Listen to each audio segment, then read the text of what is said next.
for you.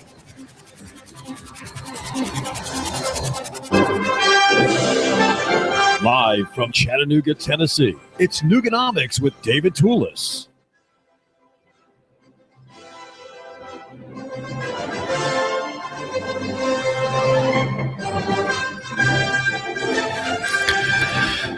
It's funny how if you have a national perspective, a national argument, you can miss extraordinarily important points in defending the things that you prize, the things that you value. For example, defenders of marriage, I would like to propose, are right about defending marriage, but it's interesting how they are able to miss how it is that we fight back the corporatism of modern American life, how we can fight back the influence of corporations on the attack on marriage, right? The attack on marriage has been instigated, of course, by the lug butt lobby, the gay lobby, but with support of giant corporations from Google, Microsoft, and many others. And the reminder that this support comes from corporations, and of course, it being against the individual. Corporations are the opposite of a human being. They are legal persons, but they do not have souls. They do not have bodies. They are soulless, rationally organized entities. They're legal fictions. And of course, they're legal persons. And then they aggregate capital, they aggregate human effort, human genius for the purpose of a marketplace. And they, in this important battle over local economy, this important battle over Tennessee, they are taking part in the attack on capital.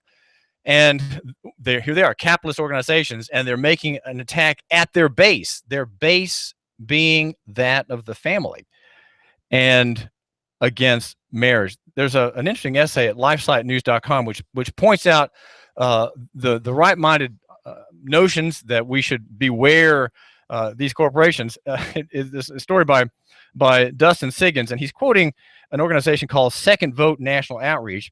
It has a director, Robert Kuykendall, and he says even when conservatives, he says that conservatives are funding the attack on marriage. Here, marriage being a conservative institution, the institution of durability, of duration that doesn't change effectively since Adam and Eve, and conservatives are funding the attack, and they do that in the marketplace. They do that, well, as I would like to suggest. I'll whisper it now. They're supporting it because they're shopping national. Okay, our argument here is shop local, love your neighbor, and buy local. But conservatives who are not aware of the local economy argument are supporting national economy and supporting the big players that Robert Kuykendall points out. He says even when they purchase a beverage from a company like Coca-Cola or Starbucks, their dollar is going to support HRC's liberal agenda to redefine marriage. HRC, of course, is the Human Rights Campaign, and it is a gigantic, it's a huge business, right? It's a corporation, and it has this ostensibly public purpose. And Robert Kuykendall says HRC is the largest lug butt lobbying organization in the United States, with reported revenues, of course there are probably unreported ones, of $55 million. The redefinition of marriage and the undermining of religious freedom are major components of HRC's policy agenda to fund their, or it should say its goals. HRC has enlisted the help of many major corporations that we do business with every day to help fund. Over a third of the contributions received by this major LGBTQ organization are from corporate and foundation grants. In the last election cycle, this group spent about $1 million on electioneering activities and in support of liberal candidates. And the companies that take part in this ganging up on marriage, right? They're defacing the marriage bed. They are throwing mud on the matrimonial love seat. Apple, Citigroup, Microsoft, and Coca-Cola are esteemed. They're esteemed as platinum partners at the highest level of HRC's national corporate partners. And these companies also fund Liberal Center for American Progress. And of course, Apple has its gay CEO, Tim Cook. And Kuykendall says, however, conservatives have also proven their ability to mobilize and use their dollars in support of traditional values, as we've seen through the fundraising campaign for the pizza parlor and wedding cake makers who've been attacked by liberals for their beliefs. Of course, these fundraising websites that are backing these Christian family members, they're being blockaded by GoFundMe, right? GoFundMe has suddenly gotten righteous on the gay argument and is blocking these arguments. Well, what this piece in a pro-life website doesn't point out is what you, my listener, have already, when I brought this up, you already saw ahead into where I'm going with this. And that is that if you shop local, you're going to avoid this whole problem. Not because you're having a boycott, right? We're not boycotting these companies necessarily. We're not boycotting Starbucks and trying to show them a thing or two, right? I think boycotts generally don't work. And I think the American Family Association, which has run many boycotts, has given up on them because they don't generally work. But rather than have an anti-argument for the supporters of the gay theory, let's have a positive argument that bypasses the whole dynamic. And what's that? Well, that's loving your neighbor and buying local. Loving your neighbor and buying local is what we argue here at Nuganomics.com. And my name is David Toulis, and we are the show that covers local economy and the free market in Chattanooga and beyond. That's our main argument: love your neighbor, buy local. And it works out kind of like if you have the main arguments for agrarianism and informed provincialism, which is my argument. Well, you'll think sort of as I do, that near is better than far, that small is better than big, that simple is better than complex, and that personal is better than corporate, and physical outshines, outperforms, outdoes, is cheaper than abstract, and it has more connection with the way God made us, right? God made us to be physical beings living in time and space, and we are better off if we recognize those points. So if you are a person who cares about marriage, well, you don't have to get all hot about opposing Starbucks. Well, just go to a local provider of restaurant services, right? Go to a local restaurateur. We're in your part of town, you know which ones are family owned. Go there. Don't go to the corporate chain. And you see what you're doing? You're dealing with two issues at once. You're dealing with marriage. You're supporting marriage by patronizing Delia's restaurant, for example. Go and get your coffee at Delia's, and while you're there, order the taco salad platter for $1 off. And you can also have your sweetheart, your wife, this evening. She can get an iced tea for free, unsweetened, right? She can get an unsweetened iced tea at Delia's because you're buying your coffee there, and you're not buying it at Starbucks. It may be out of your way to go to Delia's, but you see what I'm saying? If you support your local shop, you kill two topics. You address two topics with one single positive ethic. And that is buying local, loving your neighbor, and yet you can have a little, you can give a little sidekick, if you will, on the backside of some lug butt activist who's waving his flag, the rainbow flag that is all about what God promises men. I think it's very funny that homosexuals wave a flag that comes out of the Bible. They're waving a flag that conveys God's promise to man. Making note in the colors of the rainbow that there was an almost virtual total judgment against mankind in the great cataclysm that opened up the deeps and flooded the whole earth. But the rainbow, of course, has on the positive side, it has the idea that, well, God will never judge mankind again in that near total fashion.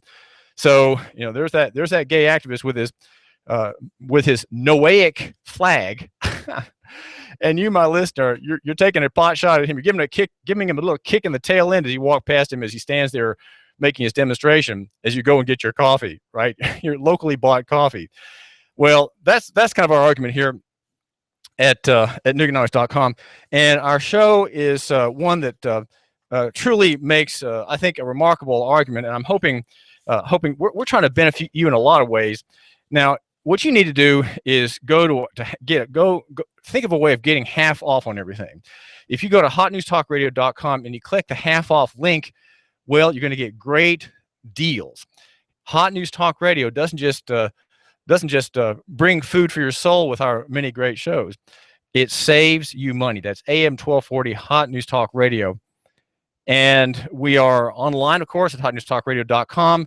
You can download on your smartphone the TuneIn Radio app, and you can search for Hot News Talk Radio. Hot News Talk Radio, of course, is on Twitter, where you report and the world decides. So I wanted to get a kind of a segue from this whole idea of loving your neighbor and buying local to the question that's come to my attention this morning about small businesses, and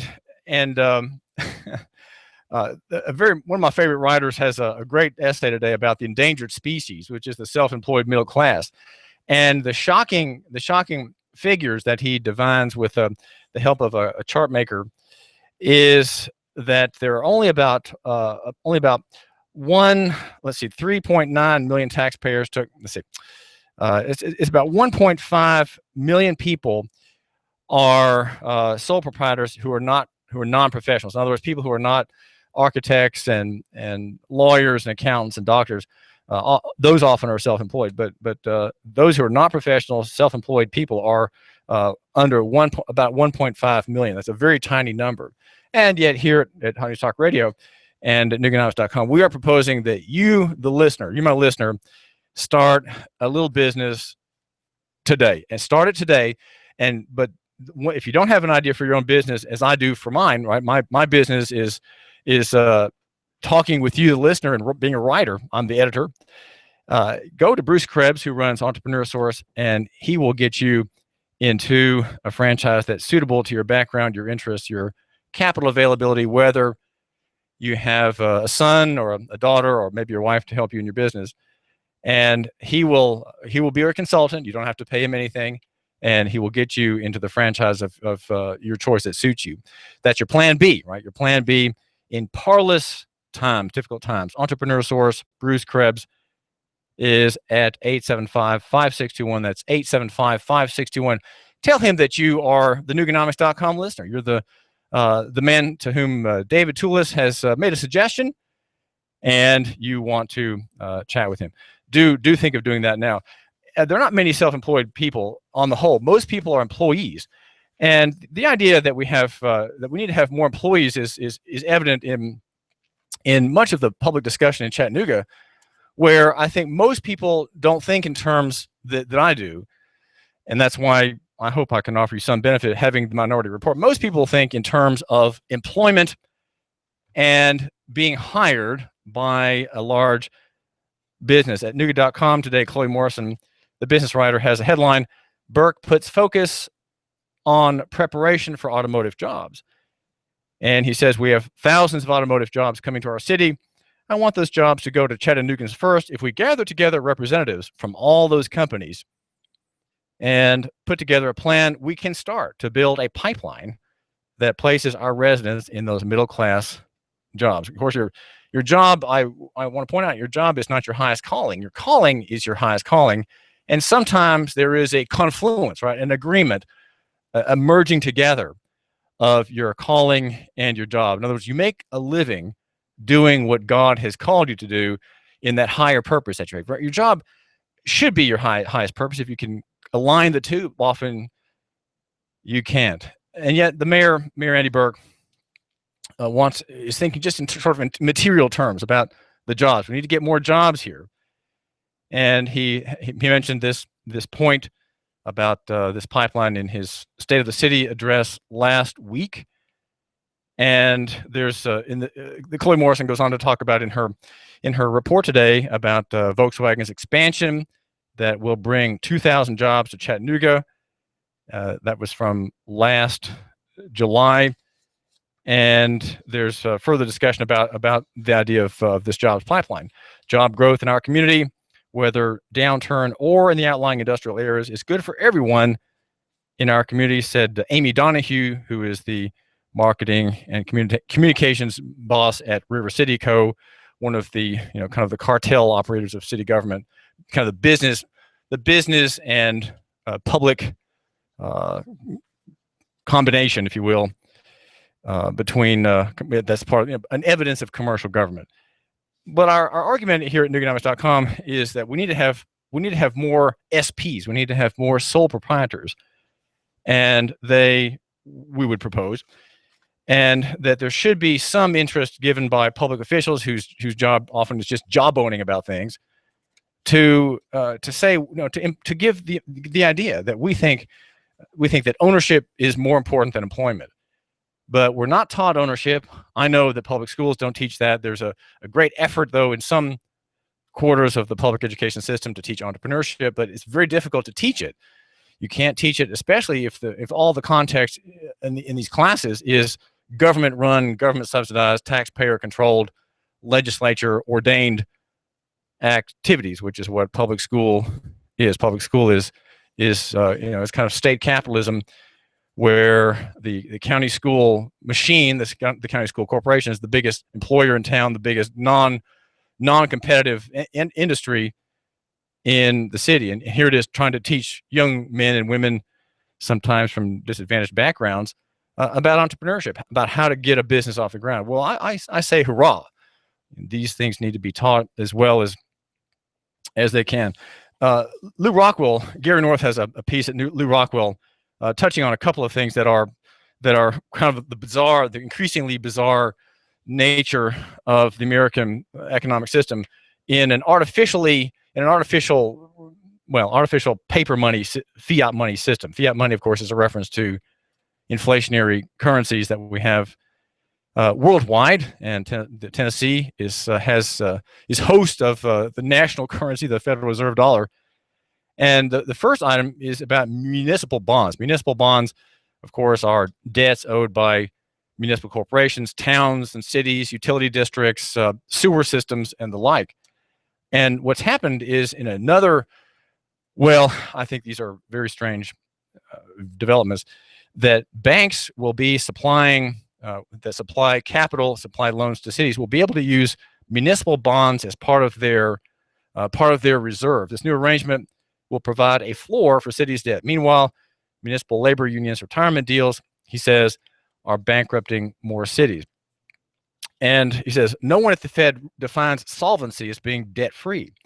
And that is because the Fed exists to counterfeit money to be used to subsidize governments that are going more deeply into debt. That explains partly the zero interest rate phenomenon, which of course cheats you of interest in having money on deposit in the bank. The subsidy of counterfeit money lets government become more indebted by keeping short-term interest rates low. Solvency is defined today as being sufficiently in debt so as to preclude bankruptcy. It's called too big to fail. It means too much in debt to be allowed to fail. And he cites a story in Reuters that talks about how banks will be able to use, under new liquidity rules, as they're called, be able to use their municipal bonds as part of their liquidity base. Again, it's a very laughable development, because debt cannot satisfy the payment of a debt. And here, liquidity, we think of liquidity as cash, right? That's what liquidity really is. And here we have banks being allowed to consider their obligation, bank debt lent out to to towns and county governments, that those promises to pay are considered part of the liquidity base of a bank. Does that make you think that maybe the banking sector is a bit starchier, a little bit stiffer, a bit more sclerotic than you thought before? Well, that is the suggestion of Dr. North. And he has another essay that upon which I got caught up for him. And the point of it is that with zero interest rate rules that are not going to be changed anytime soon, we have a kind of reversion of the Keynesian idea. Keynes, of course, the great socialist theorist who theorized about money and was responsible for the win of the idea of deficit spending. The idea was bread into stones, or stones into bread. Well, let's see. The original idea was that you borrow yourself to prosperity. And in 1946, Ludwig von Mises, the great Austrian economist, a free market defender, identified Keynesianism as the economics of stones into bread. And now North says, in making this discussion about about the debt levels being no longer furthering of economic growth as bread into stones. That's what he sees as a great development. He quotes David Stockman as saying he's made a great discovery. Real final sales, for example, include the national defense spending accounts of national income and product accounts, which currently amount to $750 billion. But defense spending generates pure economic waste, even if it does arguably provide for the intangible good called national security. That's relevant because between 1953 and 71, there was zero real growth in the defense component of gross domestic product. By contrast, Stockman says between 2000 and 2014, the real defense spending component grew by 37%. And this indicates a decline in the bang for the buck. As the Defense Department absorbs an ever greater percentage of the federal budget, the results turn increasingly negative, longer wars but no victories. And we have more and more debt, and it's doing less and less. It's able to do less in the economy. That suggests a kind of end point. This is David Toulis. You give us 12 minutes and 40 seconds, we'll give you Chattanooga and the world. News Talk 1240. If you have the DT, the shakes, because your phone is on the fritz, you have nomophobia. You need help. Your telecom doctor is in. Cell Surgeon at Northgate Mall. Cell Surgeon yanks open the ribcage of your phone, pries out the dead heart, and puts in the beating life that you lead on your cell phone. Broken screen, phone not charging, water damage, battery given out? Cell Surgeon at Northgate Mall next Old Chicago Pizza. Check us out on Facebook. Open Sunday. Cell Surgeon. We bring your phone back to life. We've got a table here at Delia's in Saudi Daisy, ready to delight in a plate of authentic Mexican food. Delia's spreads a rich selection, loaded nachos, crazy chicken, homemade tamales, maybe the enchiladas with beef, chicken, pork, quesadillas, every dish beautifully pictured on the menu to help us decide. Join us for lunch or dinner. We're at Delia's in Saudi Daisy on Dayton Pike near the Thrasher Light. Here's dinner. Delia's uses the freshest ingredients, cooked to perfection. Nachos, homemade. Delia's open every day except the Lord's Day. For lunch and dinner, treat yourself to Delia's genuine Mexican food. In Saudi, call 521-7145. That's 521-7145. Are you tired of working in corporate America, or have you recently lost your job and would like to consider owning your own business? If you are, please call me, as I can help you look at franchises or business opportunities that fit you, the economy that we're in, and the type of businesses that are right in the greater Chattanooga area. After I help my clients find the right opportunity, I also help them find the best way to finance the business, including paying yourself through the startup phase. If you would like to learn more about opportunities that may be right for you, please call me for a free assessment. My name is Bruce Krebs at the Entrepreneur Source. Phone number is 423-875-5621. You give us 12 minutes and 40 seconds, we'll give you Chattanooga and the world. News Talk 1240. You do not have to be living with constant pain. You need to make the choice today to enjoy a revitalized body. You deserve to live a better pain-free life. And Dr. Ross can help. At Ross Chiropractic, failure is not an option. For over 40 years, Dr. Ross, a graduate of the prestigious Palmer College of Chiropractic, prided himself in helping and healing. The Ross method of chiropractic care is unique in developing a treatment designed just for you. And Ross Chiropractic makes this promise to you. If he believes that he can't help relieve your pain, he will guide you to another health practitioner to assist you. Feel better now. You owe it to yourself. You really do. Call Dr. Ross now at 954-9591. That's 954-9591. And visit Dr. Ross at 7405 Shallowford Road, Suite 320. Ross Chiropractic, helping your body heal itself. Because when your spine's in line, you will feel fine. Call 954-9591. That's 954-9591 for Ross Chiropractic. Do you feel better outside your home or business than in? Indoor air quality is important. Mildew, mold, smoke, water, and rodent damage are prime causes of poor indoor air quality. Ducts Indoor Air Professionals, better known as Duct Busters, cleans HVAC systems using 127 definable Duct Busters steps. Let Mark Thompson address the indoor air quality at your business to help reduce employee illnesses. Prevent fires by cleaning your dryer vents. Mark and his parents, Dick and Joan Thompson, have been building our local economy and helping local people with HVAC systems 16 years. Ducts Indoor Air Professionals. Call 876-9907. 876-9907. Ducts. Call now. You give us 12 minutes and 40 seconds, we'll give you Chattanooga and the world. News Talk 1240. Fox News Radio, I'm Pat O'Neill. It could have been far worse. Two gunmen shot by police last night in Garland, Texas, outside a contest event featuring drawings of the Prophet Muhammad. Police spokesman John Harn. Both of them had assault rifles, came around the back of the car and started shooting at the police car. A guard was injured. Police are looking into the possibility at least one of the suspects had ties to a terrorist group. Two more Republicans entering the presidential race, retired neurosurgeon Ben Carson and former Hewlett-Packard CEO Carly Fiorina, both saying they'll make a run to the White House. Prince William and wife Kate have named their new princes, Charlotte Elizabeth Diana. Diana thought to be a nod to William's late mother, Princess Diana. Elizabeth a tribute to the current queen, but it's also Kate's mother's middle name, while Charlotte is also the middle name of Kate's sister, Pippa. Fox Radio's Simon Owen. Fox News. We report, you decide.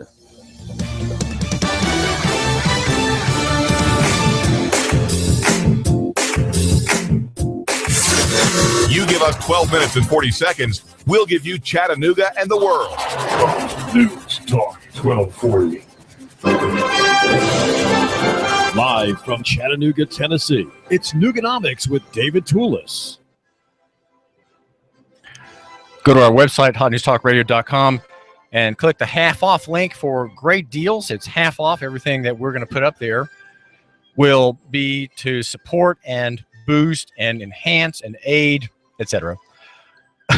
Local economy. We are all about local economy, and we are part of the trading economy. We want to encourage, by the power of radio, the leverage that radio gives to you, my listener, and gives to the advertiser, perhaps, a way of bringing things about more cheaply. We know that there's inflation. We have a very sick medium of exchange, the Federal Reserve dollar, the paper, the green rectangle, as I call it, the buck, the dollar. And we're trying to help. We want our civic virtues to be understood, because that is the intent with which we offer our half-off link for great deals. It's on Hot News Talk Radio, and we're all about saving you money at AM 1240 Hot News Talk Radio. And online, you're, of course, at hotnewstalkradio.com. And on your smartphone, if you are jealous of hearing a signal but are fading, you're passing the range of our powerful 1,000 watts. Well, you've got your smartphone, and you just have to get the TuneIn Radio app and then search for Hot News Talk Radio. And there we are. You can watch me. You can just help me decide or give a ruling on whether I did my bow tie right today. My bow ties are often kind of gnarly looking and pinched. They're not often the best make, and sometimes they're not even matching my outfit. But I have a blue shirt on and a black jacket and a kind of a blue-red tie. So you can determine that, and it's on your smartphone. Now, speaking of trade, we are members of Trade Bank of Chattanooga, the smarter way to barter and to improve your cash flow by trading among 400 local businesses in every field. These are national players, some of them local players, and we trade in trade bank dollars, which are not exactly an independent medium of exchange, but they connect with the paper dollar system, and it's just that the numbers are smaller, right? You save money, you save cash, you maintain your cash flow in your little business. Call Jürgen Mutz and ask for details. The number is 877-220-02. Now, I was mentioning a moment ago, and I'm glad we can now talk about something that's been on my mind, and that's the whole idea of having your own job. And I'm an entrepreneur. I'm a small investor.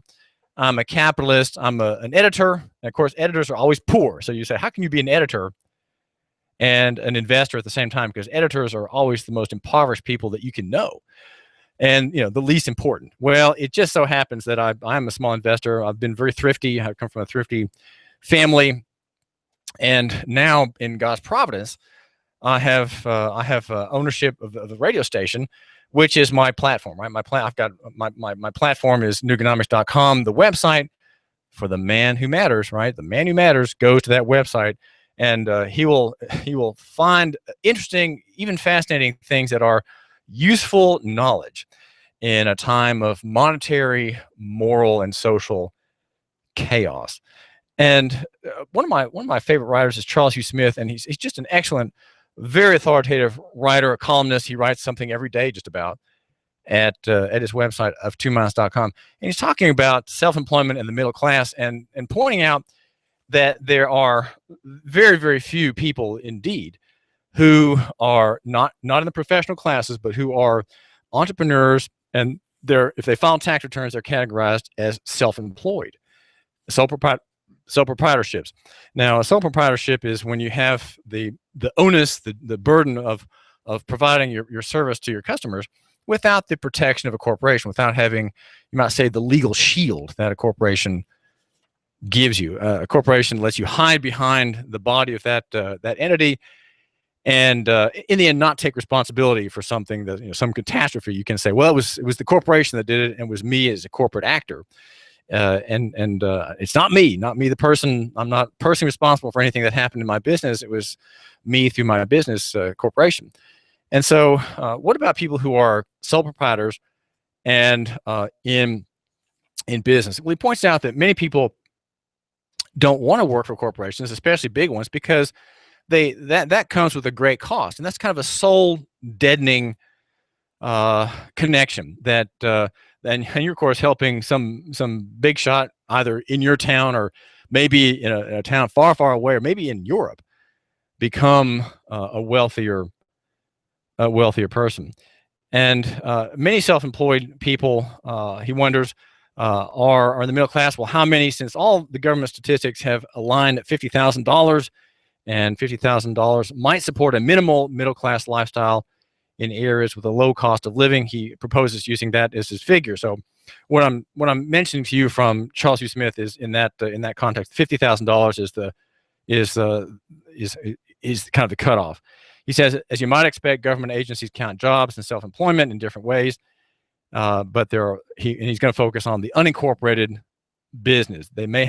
These may have employees, but typically they do not. They're sole proprietors, and so he says, if we subtract partnerships and corporations, there are 19.4 million sole proprietors in the country. For context, there are about 141 million people in the United States with some sort of employment, according to the Bureau of Labor Statistics. But this number includes tens of millions of part-timers and self-employed earning very little money. According to the BLS, there are about 121 million full-time jobs and about 27 million part-time jobs in the country. And he goes on to discuss this, and he says that while 19.4 million sole proprietors is a big number, it turns out that most are side businesses that earn very little money. 5.5 million of these little businesses earn less than $5,000 a year.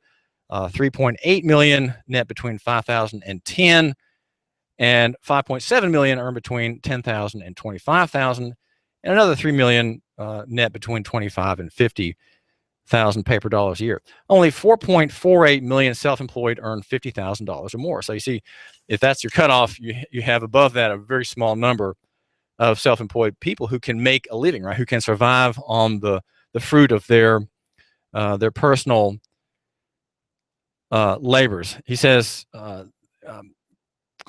leaves 1.5 million people who aren't in the professional class, those with advanced degrees and professional licenses and credentials. Of course, that would be your accountants and your lawyers and people like that. Those often are SPs as well. This is roughly 1% of the workforce of 145 million people. It turns out the non-professional self-employed that make enough to maintain a minimally middle-class lifestyle are a razor-thin slice of the workforce. Only 20%, 4.48 million out of 222.5 million of self-employed earn more than $50,000 annually. Of these, 3 million are professional partnerships or corporations, and that leaves a mere 1.5 million self-employed with middle-class incomes who are not incorporated or are not partnerships. So you have 1.5 million little businesses that are sort of identified with their individual owners, right? The proprietor, the owner, the man who makes it happen by himself. Only 3.9 million taxpayers, and he points to a statistic that suggests how this figure is broken down. Only 3.9 million taxpayers took the self-employed health insurance deduction. Now that means that the ones who did take, those are the ones who have another income in the home. So if let's say a man has a small business and his wife has a job with insurance, well, then that couple and that family take the self-employed health insurance deduction. The number of taxpayers who took the deductible part of self-employment tax was 18.6 million. That includes everyone with net income from a business. According to the IRS tax data, 7.39 million taxpayers reported self-employment of $50,000 or more. And then, so in the end of his analysis, he says that 5% of the workforce are self-employed and earn $50,000 or more annually. And he says, I confess to being astonished at the tiny number of truly independent self-employed people in the U.S. Only 3.9 million of us deduct our health care insurance, and only 7 million out of 145 million. Okay, that's 7 million out of 100. And $45 million earn $50,000 or more. And on the left and right coasts, $50,000 is not very much money. And we have, however, here in Chattanooga, we have a lot of discussion about hiring people and getting big business to move into Chattanooga to hire people. And because there's such an emphasis on jobs, I think we have to offer the counterbalancing argument. It's not jobs that we need in Chattanooga. It's owners. We need to have owners. And the reason is that to owners come profit. With jobs come no profit. And that's because when you're employed by a big business that's building car parts, let's say for Volkswagen, you are earning exactly what you're paid. Now, sure, one could say, well, the people in that company, look at some of the big wigs at the top, they're earning $2 million a year, and they're certainly not worth that. And look at some of the managers earning $1 million a year, and so on.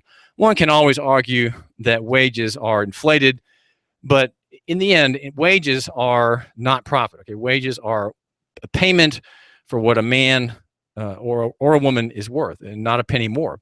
But if you're an owner, whether a shareholder in a publicly traded business, a shareholder in a private business, or a sole proprietor, you get either all the profit or a fragment or a fraction of the profit. And it's ownership that brings prosperity. Ownership that brings durability. If Chattanooga is going to be sustained for long, I mean, well, there's always going to be Chattanooga on the map. Even after the breakup of the United States, even after other countries are formed, after 4 or 5 generations from now, when you and I will well be forgotten, there'll be other organizations, other modes of living in this part of the world, this geographical area.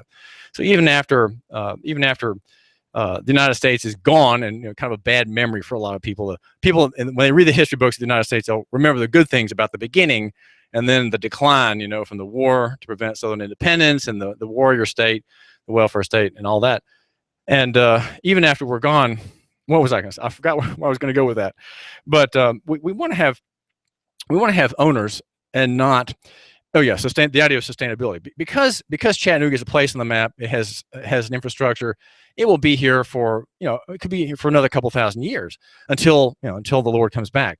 So there's going to be a place called Chattanooga, just as there's always been a place called Rome, though at various times with great grand buildings and avenues, and other times with just a few hundred people. When Rome was finally gone, there were just about 400 or 500 people that lived on those hills that are now modern day Rome.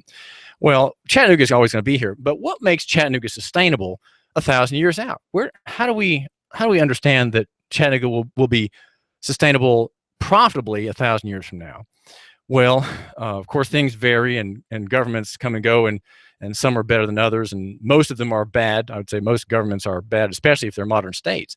So there's a lot against the sustainability of Chattanooga 100 years out, 1,000 years out. But generally, just generally speaking, if there's more ownership in this place, it will be more sustainable. So if we have 1,000 men like you, right, 1,000 men like you starting your own little businesses, we are more sustainable than if a supplier for Volkswagen or someone who makes repairs for Amazon's equipment comes into town and hires 1,000 people, right? Those people who are here from that foreign corporation are just employees. There's no profit to them in working here. Now, of course, they may be glad to have jobs, and we are very glad that they have jobs, and we hope that they're well paid, et cetera, et cetera. But in the end, there's no profit for them, right? The profit has been siphoned out of town in the operation of that grand business with its 1,000 people working for it. And that's fine, that's good. But we're looking for sustainability. And so sustainability as a word doesn't just belong to the environmental left, okay? It really doesn't.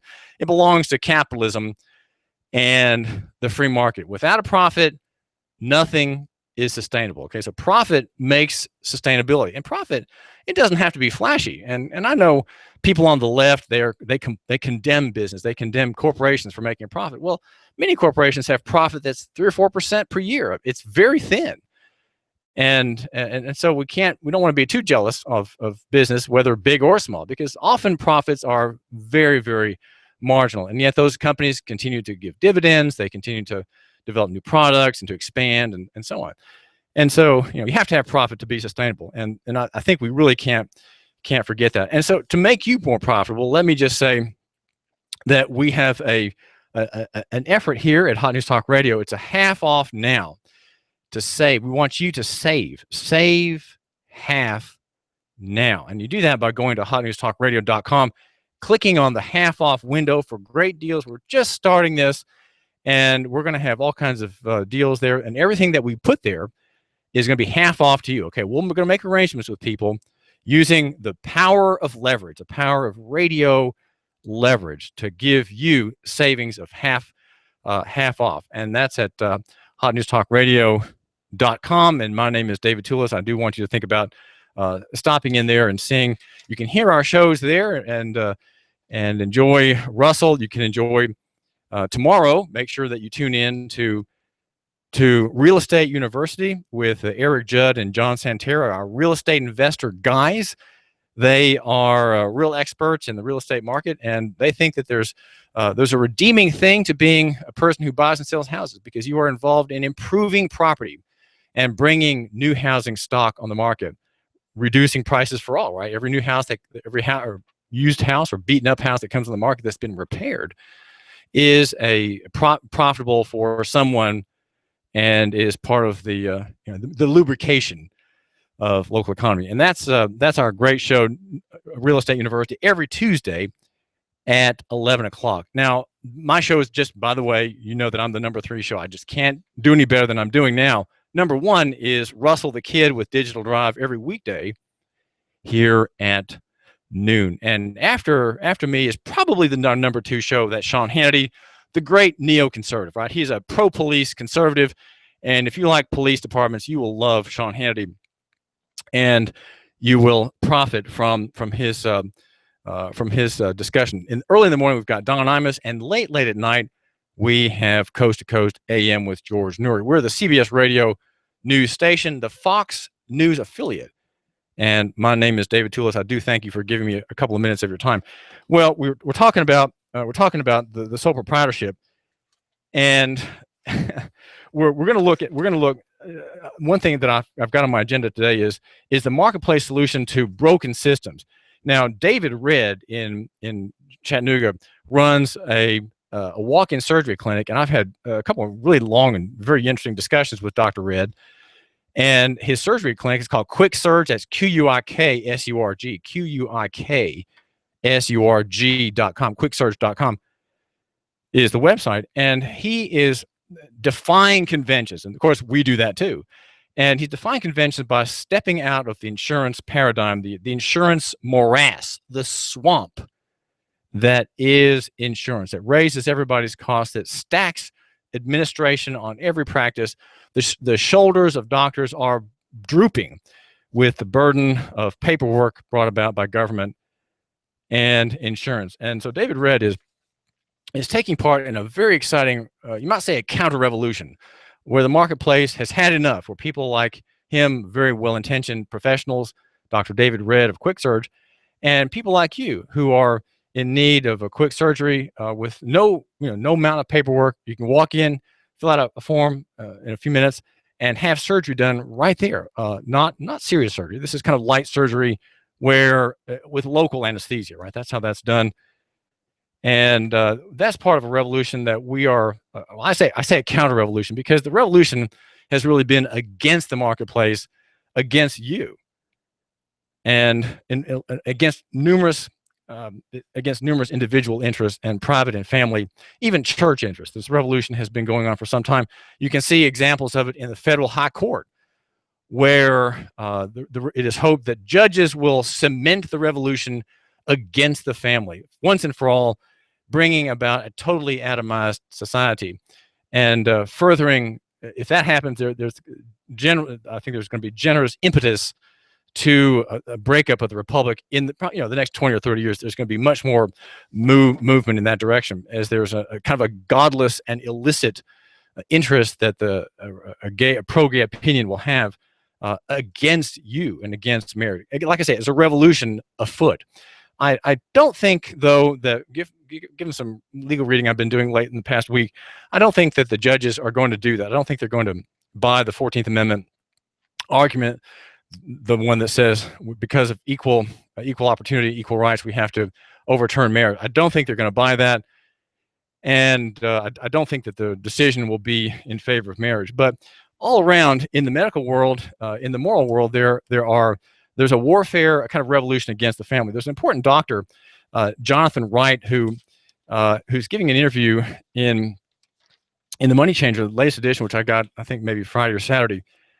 And he's talking about the war against compounding pharmacies. He says, Los Federales have made up something that you can find online called a Memorandum of Understanding. Just get this. They want all the state pharmacy boards, not federal pharmacy boards, to sign it. This is, of course, against natural medicine and against independent medicine. If they do sign it, the FDA will be able to interfere with interstate commerce in compounded medication. They're proposing that if you are a compounding pharmacy, you should not be able to sell more than 4 to 5% across state lines. They want to interfere with interstate commerce. FDA is trying to get all the state pharmacy boards to sign on voluntarily. Well, what's the bottom line? He says, natural medicine is forced to compete on a playing field tilted 90% upward in favor of the patent medicine people. Worse, FDA has made more proposals to stifle natural medicine in this last year and a half than they've ever before floated at one time. They simply usurp jurisdiction where they have none. I'd like to encourage you to go to the Alliance for Natural Health. On its website, they explain that the problem is here. And then over here, post a pre-dawn letter. You've put in your name and address. You can send a letter complaining about the FDA's effort to outlaw numerous components, including estriol, which is a woman's hormone. And he tells about a woman who wrote a letter, and she said, Congressman so-and-so, if you outlaw my estriol and my bioidentical hormones, I'm going to come down to your office and have PMS once a month. And this, of course, is more warfare against natural medicine, more warfare against ancient remedies, which are apart from the corporate world, the corporate sector. And, well, my name is David Toulis, and we are here at Nuganomics.com. We want there to be a personal solution. I had a son who left for the Marines yesterday, just during the middle of our first worship service, and we deposited that young man at the Marine Recruiting Center at the intersection of Lee Highway and 153. And I'm very proud of him. I suppose that he's going to be a military man. He had an accident on his motorcycle that delayed his entry into the Marines for several months as his wrist healed. And here's what happened to me. We had, I think, about $30,000 worth of expenses because I was a cash customer. I negotiated down to about half, about $15,000. And guess what? I chose my own doctor. I got 100% compensation. I didn't have any out-of-pocket expenses. I did all my own selection. I choose all my own doctors, all my own providers, and submitted my bills. And $15,000, more or less, I'm not remembering the exact amount, was returned to me by a group of people. Who are the people who wrote me checks? There were dozens of them who wrote me checks, each one for $405. And some of those checks came with a very gracious and sweet note to my son Josiah, is his name, saying that people were praying for his healing in his wrist, and that it was in God's providence that it happened, and they're glad that he's on the mend. How does that happen? How is that a medical model that works? Well, it does work, and it does exist. And it's outside of insurance. It's outside of corporate relationships, those deadening relationships that turn men into animals. Well, this is David Toulis. We're going to talk about it. You give us 12 minutes and 40 seconds, we'll give you Chattanooga and the world. News Talk 1240. Here comes Dale Earnhardt Jr. He's got third. He's going for second. Earnhardt going for the lead. The NASCAR Sprint Cup Series is on the Motor Racing Network. Coverage continues Sunday here at Live on the Motor Racing Network, the voice of NASCAR. NASCAR being brought to you by River City Auto Exchange, 5503 Highway 153 in Hickson. Check it out this Sunday live on Chattanooga's official NASCAR radio station. Hot News Talk 1240. Pure, honest, fair, and respect. Just some words that come to mind when you think about how you want to be treated. And that's how you're treated at Rivermont Pure. Rivermont Pure in Rivermont, Chattanooga. Serving your vehicle needs for over 30 years. Now that's a long time. Owner-operators Charlie and Tommy Always put your needs first. Yeah, go ahead. Get an estimate from one of those big guy impersonal car repair chains. No way! Then bring it to Tommy and Charlie at Rivermont Pure. Chances are they'll beat their price and get your vehicle back on the road faster than you can say, Our customers come first. Hi, this is Charlie. And I'm Tommy, owners of Rivermont Pure. We're here to serve you. Rivermont Pure, the auto repair guys. Featuring ethanol-free fuel. Located across from Rivermont Elementary on Hickson Pike. Rivermont, Chattanooga. Rivermont Pure. Rivermont Pure, that's where I've always gone to get my car serviced. My husband and I trust Charlie and Tommy. They always treat us right and give us a fair price. And they get the job done right the first time. Thank you, Rivermont Pure. Call 485-3375. That's 485-3375. Okay, you get your taxes done by a franchise, but you're just a number. Your preparer might have had a 9-week course, but he's a number 2. Are you creating prosperity for your customers and yourself? E.J. Pelton clears the thick underbrush of taxes, helps make your way straight. Don't let uncertainty dampen your local economy spirit. Look, come home. Let E.J. Pelton Tax Service handle your taxes. Eric Pelton is the Chattanooga and Saudi Daisy tax specialist with 37 years under his belt. Eric Pelton also does bookkeeping and accounting to help you reach your entrepreneurial and financial goals. Confidential advice, consulting, and other services. Yours for the asking. EJPelton.com. That's EJPelton.com. Call 332-3339. That's 332-3339. Think ahead. All systems go. Got a printing project on deadline? Advantage Printing in Brainerd offers the highest quality one-stop service in Chattanooga. Graphic design, printing, addressing. Don't create a mailer unless you first check with Alan about the latest postal hassle. He'll handle the whole thing for you. Advantage Printing. Your advantage is in our name. 4031 Brainerd Road next to the Bilo. Print digital or offset, wide format, engineering drawings, start to finish. Advantage Printing. Check the details with Alan. 629-1800. That's 629-1800. All systems go.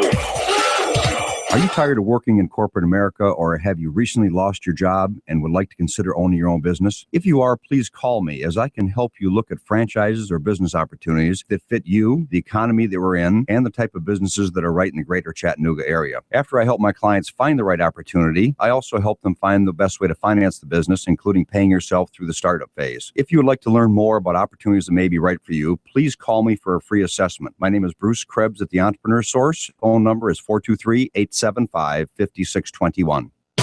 If you have the DTs, the shakes, because your phone is on the fritz, you have nomophobia. You need help. Your telecom doctor is in. Cell Surgeon at Northgate Mall. Cell Surgeon yanks open the ribcage of your phone, pries out the dead heart, and puts in the beating life that you lead on your cell phone. Broken screen, phone not charging, water damage, battery given out? Cell Surgeon at Northgate Mall next to Old Chicago Pizza. Check us out on Facebook. Open Sunday. Cell Surgeon. We bring your phone back to life.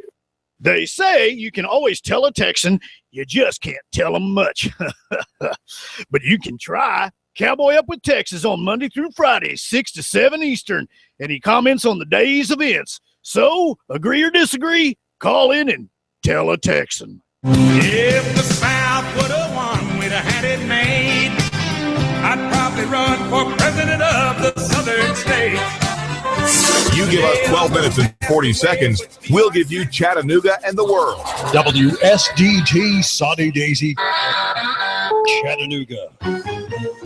CBS News. I'm Harley Carnes. Learning more about the Muslim men who assaulted police outside a Mohammed cartoon art contest near Dallas, Texas. We're live now. CBS's Dan Raviv. Harley, one of the dead gunmen, identified as Elton Simpson, age 30, a convert to Islam who 5 years ago was charged with lying to the FBI about his intention to be a holy warrior in Somalia. An official has just told CBS News the other dead attacker was Simpson's roommate in Phoenix, Nadir Sufi, age 34. The organizer of the targeted event was Pamela Geller, whose group advocates free speech against Islam and Muhammad. This incident proves just how violent the war is on freedom. It's here. The war is here. Britain has banned Geller from visiting, saying she leads a hate group. The featured speaker at the event was a Dutch politician who warns that Islam is endangering Europe. Reporting live, Dan Raviv, CBS News. New Republican candidates are entering the race for president. Dr. Ben Carson, Carly Fiorina, and expected tomorrow, Mike Huckabee. CBS News political director John Dickerson. The biggest thing in Republican circles that voters want is somebody who excites them, somebody they think can win in the general election. Those qualities are what will determine what voters, how they go, probably more than the actual resume and experience. The family of Tamir Rice say they are still waiting for justice in Cleveland. 12-year-old shot to death by police 5 months ago. Samaria Rice is the boy's mother. Less than a second, my son is gone, and I want to know how long I got to wait for justice. She says it's upsetting because it only took 2 weeks for police to be charged in the death of Freddie Gray in Baltimore. Convicted Boston Marathon terror bomber Jahar Tsarnaev did something new in the penalty phase in his trial. It happened when his aunt took the witness stand. That's when we saw emotion from Jahar Tsarnaev for the first time since the start of this long trial. The aunt from Russia in her 60s took one look at Jahar in that courtroom and started sobbing. She couldn't stop. Tsarnaev himself put a tissue to his eyes, tears from the defendant for the first time in this trial of tears. Finally, the judge asked the defense to call another witness. Another relative testimony about a young boy from Russia whose family moved to America. Carl Stevens, CBS News, Boston. 2 former allies of New Jersey's governor have pled not guilty to being part of a politically motivated closure of some lanes to the George Washington Bridge to New York. Bill Baroni, former top appointee to the 2-state Port Authority. I would never risk my career, my job, my reputation for something like this. I am an innocent man. South Carolina environmental regulators have approved the first federal permits to allow seismic testing off the coast for oil and gas. On Wall Street, the Dow up about 60 points so far. The Nasdaq's gained 17, oil 58.73 a barrel. This is CBS News. Our experts know tires, enough to expertly install more than 3.5 million last year. That level of service will give you more confidence than ever before, even enough to hand feed a juicy steak to a lion. Now get a $120 mail-in rebate on select tires when you use the Ford Service credit card at the Big Tire event. Ford Service. Go with confidence. Subject to credit approval. Rebate by prepaid debit card. Other tire manufacturer rebate or offer cannot be combined with Ford Service credit card rebate or offer. See your participating Ford dealer for details through 6/30/15. I'm Jay Farner with some great news on how you could save an average of $3,000 per year on your mortgage. Call Quicken Loans now at 800-QUICKEN to see if you qualify for the government's Home Affordable Refinance Program, or HARP. The HARP guidelines have changed. There's less paperwork and often no appraisal required. Call 800-QUICKEN.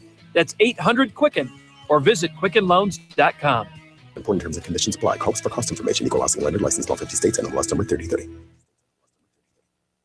One of Las Vegas' iconic hotels is closing down after more than half a century. When it opened 60 years ago in 1955, the Riviera was considered the top hotel in Las Vegas. Back in the day, everybody used to work here. Rat Pack, Sinatra, Elvis. But that's no longer the case. Other hotels have become the hotspots, and with declining revenues, the Riviera today closes for good. For longtime workers like bellman Jimmy Garano, it's a sad day. It's been a great run. I've been here almost 27 years. Yesterday, some old-timers were making their final visit. Oh, very sad, but I'm glad we're here. Steve Futterman, CBS News, Las Vegas. Police in Evansville, Indiana, say a man on a joyride on a lawnmower was arrested for driving really drunk, almost 6 times the legal limit. He drove the mower on an Evansville street, which is what got him busted. And he had his young daughter on his lap and a woman riding on the mower deck. Harley Carnes, CBS News. Inventory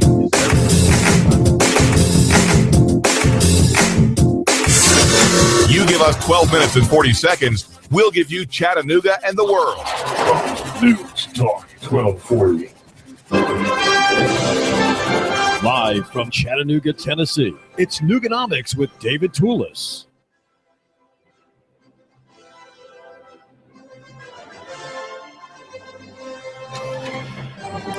You, my listener, can save half off now. Go to the hotnewstalkradio.com website and click on the half off link for great deals. We're starting a little service to lubricate, improve, and enhance local economy. And we're doing it by the simple mantra of half off. So just go to hotnewstalkradio.com and see what we have to offer. We'll have more as we get into this program to help you save money and to help you obtain things that you need from local people, right? You're going to get them from local people. You don't have to shop it from a big corporation or go buy something online from a wonderful but remote location. My name is David Toulis, and our show is Nooganomics.com. Wanted to mention affordable computers. If you have a computer with a problem, it can be fixed.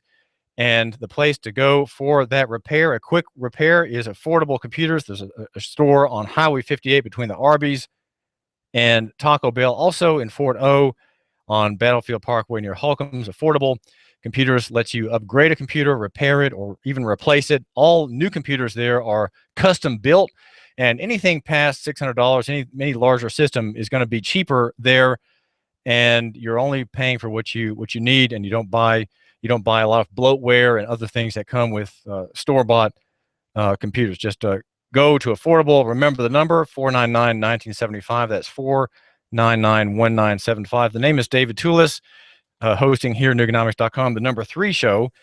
And we want to talk now we want to explore another important area of the marketplace that's local economy, but local economy with a kind of a national flavor. And that is a group called Samaritan Ministries. It is a group of which I'm a member. My family and I are members of Samaritan Ministries. We have a family policy, if you will, though it's not insurance. It serves a purpose in place of insurance, and one that is really fits with my view of the world, and you might say touches the heart of family members and other people around the country who are in families or by themselves as single people who join with my family, the Toulises, in Samaritan Ministries. We're going to talk now with a field rep and a group specialist. His name is Jamie Piles. He lives in Creswell, Oregon, and he's going to tell us about how it is that 47,000 families across the country have joined in, and the total share amount every month that changes hands is $15.4 million. Again, that's 47,000 families, includes single people as well. And they are involving themselves in something that's in lieu of insurance. Jamie, welcome to Nooganomics.com. Thank you. Glad to be here. Tell us what Samaritan Ministries is all about. What's the argument for Samaritan? Well, the original idea kind of just stems from the biblical perspective that we see in Acts chapter 2, where we were given the example to not view our resources as just simply our own, but to pool them together within the body of Christ and to take care of each other that way. There's another passage in Galatians where Paul told us to bear one another's burdens. So the idea is that if a group of people kind of band together with like-mindedness, and they just kind of become what a lot of organizations call self-insuring. We don't call it an insurance company. There's a lot more freedom than we have with any insurance model, but we just have agreed that we'll live like-minded, and when a family has a need, a medical bill that goes over $300, we'll all band together and share that. And we've been doing that for 20 years, and there's about 150,000 Christians in America that love it so much they hope to never go back to insurance. Well, I'm a very happy member of Samaritan Ministries. Tell my listener how it works. Let's say my listener has a medical problem. Let's say his wife has injured herself in the kitchen, and she has a little bit of minor surgery, perhaps. Talk about how that family, maybe my listener's family, deals with other people in Samaritan who are Christian people. How there is a remedy. Okay. Well, first of all, when a member has a medical need, the first thing that they get to do that our members really love is that they get to choose whatever doctors they want to go to. A lot of our people find it appalling that the health care for our families needs to be restricted to a network of low bidders, and so that woman would get to choose where she goes, no matter where that is. We think she should be empowered to do that. Once she realizes that she has a medical bill that's going to go over $300, at her first convenience, she calls our office and gets transferred to the member services department. And if there's anything traumatic at all going with that, first thing they're going to say is, "Could we just stop and pray about that with you?" Which is an amazing thing the first time that happens to you.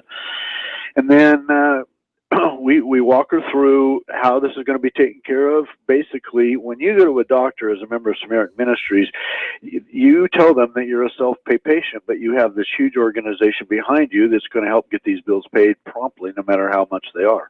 And so a growing number of providers are suddenly realizing how much they actually love working with us, because they're going to get paid at least as quick, if not quicker, and they love the fact they're not going to have to fight with an insurance company, and they're not going to have to fill out reams of paperwork. So we're oftentimes giving them a very fair cash price. And so what happens is we send her a form. She sends the bills that she has, all related to that situation, whether it was, several doctor visits, or maybe there was an MRI and some lab work and some medicines and maybe a specialist involved.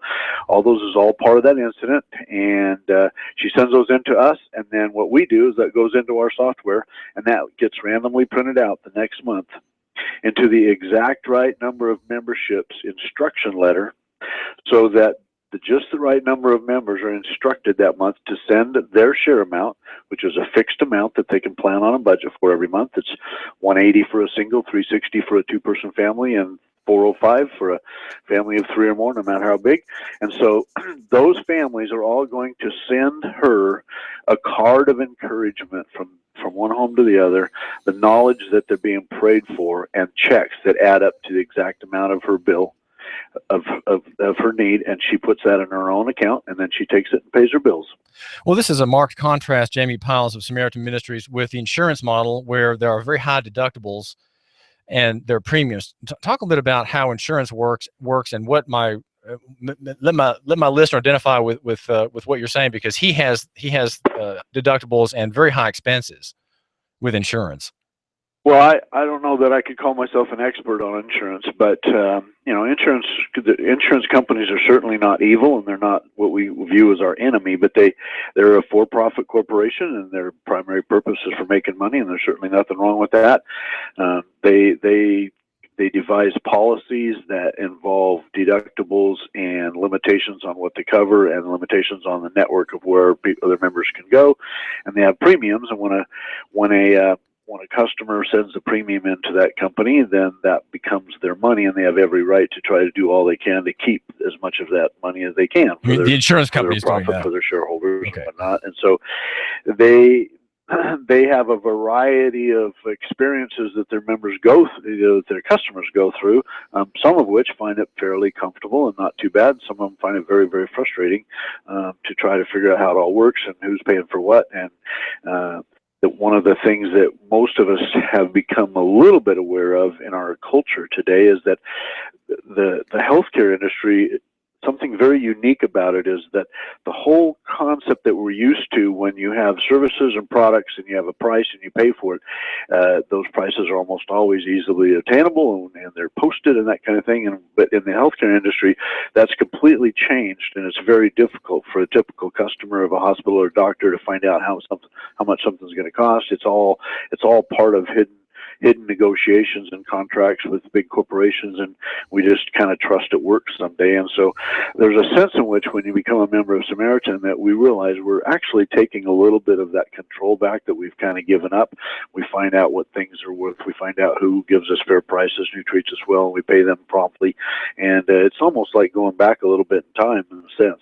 So my listener, if he were a member of Samaritan Ministries, he would be a cash customer. He'd be not prepay exactly, but he's someone who would say, we're going to pay the whole amount. We're cash. We're not insurance. We're self-pay, as you say. And what happens generally when a provider encounters someone who is self-pay? What happens to the price structure that is presented? Well, there's quite a variety of experiences across the nation, but the first thing I tell people is that when you go to a provider and you say, I am a self-pay patient, if you stop there, then it's very likely that they are going to not be very impressed. You know, they may immediately assume that you're one of these families that not only can't afford to buy insurance, but you probably can't afford to pay your bills as well, and so they immediately begin thinking, how are we going to deal with this? How can we brush this person off? Government aid or whatever. But when we explain, no, that's not the thing. You know, we're a member of a healthcare sharing network called Samaritan Ministries. We help each other pay our bills in cash in a prompt fashion, and that's how this is going to get taken care of. And it doesn't matter if it's a $1,500 bill or $15,000 or $150,000 bill. It's all going to get paid within about that 60 to 70 day time frame, and you're going to get to watch a whole bunch of people help me pay that. It's actually going to be an amazing experience for you.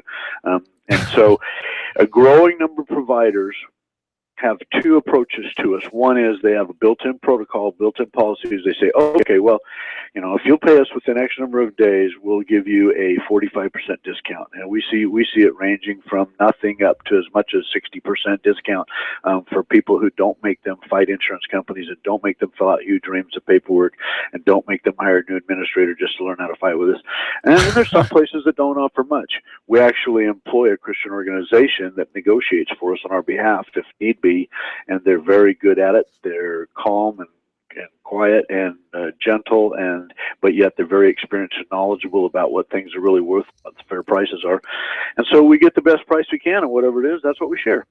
Well, I know in my case, my son had an orthopedic expense of about $5,000 at Chattanooga Orthopedics, and I couldn't get a hold of the manager who had authority over the price. So I finally found her. I made again, thinking of my fellow Christian friends who were going to be paying the bill, I finally got a hold of this official. I had an interview with her over on Lee Highway, and I said, well, I'd like to talk about the price that I've got, that $5,000 expense I need to pay for my son's surgery. I'd like to have the cash discount. She said, well, you've already got the cash discount. I said, well, I understand that, but I understand that there's a special cash discount, but I have to ask for it. She said, well, we don't offer that. And I said, well, I know you don't offer that. That's why I'm asking for it. And she said, well, I don't have the authority to do that. And we had a very friendly chat. But knowing that there are certain people who are going to have to pay my bill, Jamie Powell's Samaritan family members, I said, I have every interest to reduce their expense, to reduce the expense to all these Christian people whom are with me in Samaritan. And so I was kind of belligerent. I mean, I was very friendly, but I pressed to get the discount, the highest discount I could get. And in the end, it was about overall half price on my son's wrist injury. It was about $30,000. I think we had the actual bill that other families reimbursed me for was about $15,000. Okay. So it's a very good experience, and it went very rapidly as the checks came in. I added them up, and I said, okay, I can write now this bill. I can pay that bill as they rolled in. Everything from medication to surgery to the anesthesiologist. They were all paid promptly by me personally. So there's a personal element in this relation. There's a relationship that Samaritan Ministries invites among its members. That relationships don't exist like that when the listener is dealing with a corporation in insurance. That's very true. One of the things I like to tell people is that, I don't know about you or any of your listeners, but I don't know how many of them have ever thought of writing a heartfelt letter of deep gratitude to their insurance company. I know that it never occurred to me, and I probably should feel guilty for that. But our members, we get dozens of letters every month. Our members love writing us letters about how much they appreciate every aspect of this. And so one of the things we did is we put a series of videos on our website at SamaritanMinistries.org, just of our members loving to talk about all aspects of their experience with healthcare sharing through Samaritan. And one of them is what you just talked about, how good it feels to get back into the game of actually being responsible and frugal and trying to get a reasonable price, knowing right where the money's coming from. It doesn't feel like a hassle for most of it. It actually feels like, a very fulfilling part of healthcare that we've been missing. Well, does Samaritan believe that healthcare is not just arranging cells and medicine? In other words, it's not just material Does the Samaritan believe that healthcare has a spiritual component as well, Jamie Piles? Oh yeah, we definitely believe that. Not only us, but the secular world does too. I mean, there's been a lot of articles written by secular studies done that have shown, studies have proven that people in hospitals that are getting prayed for heal faster than people who don't. So yes, our members love the fact that we're not just making this about doctor bills, but we lift each other up kind of as an extension of the body of Christ. We encourage each other with cards of encouragement, and we pray for each other. A common letter that we get to read will say something like this. A mom will write in and she'll say, hey, I just want you to know our story. We had a very difficult thing going on with our son. He's fine now, but it was a struggle there for a while, and the bills were $100,000. And yes, Samaritan members shared the entire thing, and we didn't have to pay anything. That was pretty cool. But to be honest, that wasn't even the best part. There were 3 or 4 times when we were really in an emotional and spiritual low dealing with this thing, and we were getting cards from Christian families all over the United States that were saying the things and giving us the verses out of the Bible that God knew we needed to hear that day, and the knowledge that hundreds of those families were praying for us. And that was, to be honest, more valuable to us than the $100,000. Jamie Piles, what are the limits on membership in Samaritan Ministries? Who can join? We are a network of Christians. We have tried to write our guidelines in a way to establish, to be able to identify a serious follower of Jesus Christ. And so we ask people to tell us that they've read our guidelines, they've read our statement of faith, and they're comfortable with that. And we ask them to tell us that they don't use tobacco products. We ask them to tell us that they don't drink alcohol in excess. We ask them to tell us that they're a part of a community of believers and they actually attend services at least 3 times a month. So those are kind of the criteria that our members are blend in with. Do those criteria suggest anything about the overall health of this group of self-supporting people, Jamie Piles? Well, I think probably a significant number of our members would assume that people who are attempting to live their lives by biblical principles probably tend to be a little more healthy. I don't know that. Why would that be? I don't know any scientific studies have been done on that, but we feel that way. And why is that? Is that because Christians are maybe abstemious in their desires and their tastes? They're faithful in marriage. They're not violating the commandments against orgiastic eating and so on. Yeah, there's a passage in the Bible where we're told that our bodies are the temple of the Holy Spirit, and so a certain percentage of us take that fairly seriously and just try to live more healthy. We try to eat a little better than maybe we would otherwise. We try to not do things that would be especially harmful.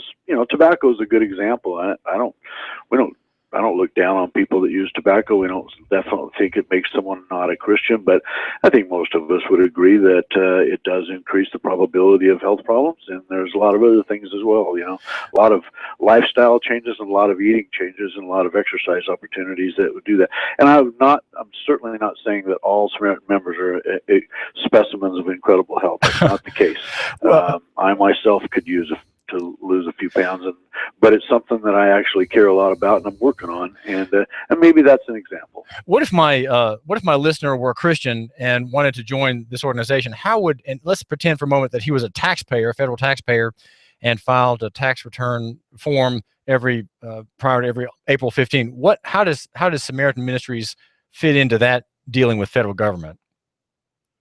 Well, literally, we feel like by the miraculous grace of God, when the Affordable Care Act was passed in 2010, we were able to have them look at us and realize that the reality is that we were not a part of the problem. We were actually a part of the solution, because we are a network of people who actually take our children to the doctor, and we actually pay our doctor bills. And so we were given an exemption in the Affordable Care Act, so our members are exempt from the tax penalty related to the individual mandate in that healthcare bill. So if you're a member, for instance, we were a member last year, and so there's a simple one-page form 8965 that the IRS produced for us, and takes about 90 seconds to fill that out, and we included that with our tax return for 2014 that just simply said, here's why we don't owe a penalty. And so we're really thankful for that. So members of Samaritan Ministries are exempt from any penalty under Obamacare. This is David Toulis. We're talking with Jamie Piles from Samaritan Ministries. He's a group specialist and a field rep. So again, Jamie, in a nutshell, how many millions of dollars in share amounts change hands every month, and how many thousands of families are involved in Samaritan Ministries who are part of you might say, the medical solution rather than the medical problem in the United States? Our membership has grown greatly. We're pushing up against 47,000 households, and our share amounts add up to a little more than 15 million every month. And to our knowledge, in 20 years, there hasn't been an eligible need that hasn't been completely shared and met. And so our members absolutely love it. Jamie Piles, thank you for joining my listener and me here at Nuganomics.com. You're welcome. I hope you mentioned the website. Yeah, give the address again. SamaritanMinistries.org. Very easy to get on and use. All right, that's SamaritanMinistries.org. Thanks, Jamie. Thank you very much. Good talk. Jamie is a field director of Samaritan Ministries, and it is an organization to which, when you join, your first 3 checks go to the office, and the 9 other months of the first year go directly to families. And in subsequent years, 11 of 12 checks go directly to needy families in other parts of the country. This is David Toulis. Our show is Nuganomics.com. You give us 12 minutes and 40 seconds, we'll give you Chattanooga and the world. News Talk 1240. If you have the DT, the shakes, because your phone is on the fritz, you have nomophobia. You need help. Your telecom doctor is in. Cell Surgeon at Northgate Mall. Cell Surgeon yanks open the ribcage of your phone, pries out the dead heart, and puts in the beating life that you lead on your cell phone. Broken screen, phone not charging, water damage, battery given out? Cell Surgeon at Northgate Mall next Old Chicago Pizza. Check us out on Facebook. Open Sunday. Cell Surgeon. We bring your phone back to life. We've got a table here at Delia's in Saudi Daisy, ready to delight in a plate of authentic Mexican food. Delia's spreads a rich selection: loaded nachos, crazy chicken, homemade tamales, maybe the enchiladas with beef, chicken, pork, quesadillas. Every dish beautifully pictured on the menu to help us decide. Join us for lunch or dinner. We're at Delia's in Saudi Daisy on Dayton Pike near the Thrasher Light. Here's dinner. Delia's uses the freshest ingredients, cooked to perfection. Nachos, homemade. Delia's open every day except the Lord's Day. For lunch and dinner, treat yourself to Delia's genuine Mexican food. In Saudi, call 521-7145. That's 521-7145. Are you tired of working in corporate America, or have you recently lost your job and would like to consider owning your own business? If you are, please call me, as I can help you look at franchises or business opportunities that fit you, the economy that we're in, and the type of businesses that are right in the greater Chattanooga area. After I help my clients find the right opportunity, I also help them find the best way to finance the business, including paying yourself through the startup phase. If you would like to learn more about opportunities that may be right for you, please call me for a free assessment. My name is Bruce Krebs at the Entrepreneur Source. Phone number is 423-875-5621. You give us 12 minutes and 40 seconds, we'll give you Chattanooga and the world. News Talk 1240. You do not have to be living with constant pain. You need to make the choice today to enjoy a revitalized body. You deserve to live a better pain-free life. And Dr. Ross can help. At Ross Chiropractic, failure is not an option. For over 40 years, Dr. Ross, a graduate of the prestigious Palmer College of Chiropractic, prided himself in helping and healing. The Ross method of chiropractic care is unique in developing a treatment designed just for you. And Ross Chiropractic makes this promise to you. If he believes that he can help relieve your pain, he will guide you to another health practitioner to assist you. Feel better now. You owe it to yourself. You really do. Call Dr. Ross now at 954-9591. That's 954-9591. And visit Dr. Ross at 7405 Shallowford Road, Suite 320. Ross Chiropractic, helping your body heal itself. Because when your spine's in line, you will feel fine. Call 954-9591. That's 954-9591 for Ross Chiropractic. Do you feel better outside your home or business than in? Indoor air quality is important. Mildew, mold, smoke, water, and rodent damage are prime causes of poor indoor air quality. Ducts, Indoor Air Professionals, better known as Duct Busters, cleans HVAC systems using 127 definable Duct Busters steps. Let Mark Thompson address the indoor air quality at your business to help reduce employee illnesses. Prevent fires by cleaning your dryer vents. Mark and his parents, Dick and Joan Thompson, have been building our local economy and helping local people with HVAC systems 16 years. Ducts, Indoor Air Professionals. Call 876-9907. 876-9907. Ducts. Call now. You give us 12 minutes and 40 seconds, we'll give you Chattanooga and the world. News Talk 1240.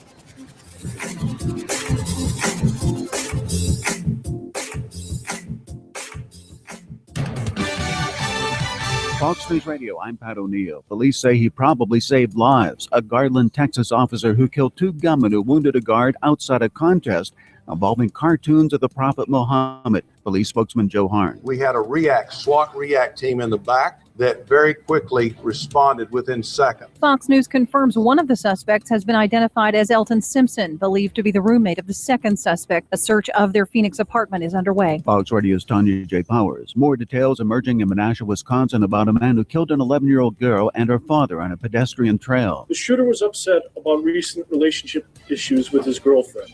Earlier in the evening, they had gotten into an argument at a residence in Menasha. Police Chief Tim Stika. A woman was also wounded. The gunman then killed himself. Officials in Nepal say there are now more than 7,300 confirmed dead from an earthquake 9 days ago. Fox News. We report, you decide. You give us 12 minutes and 40 seconds, we'll give you Chattanooga and the world. News Talk 1240.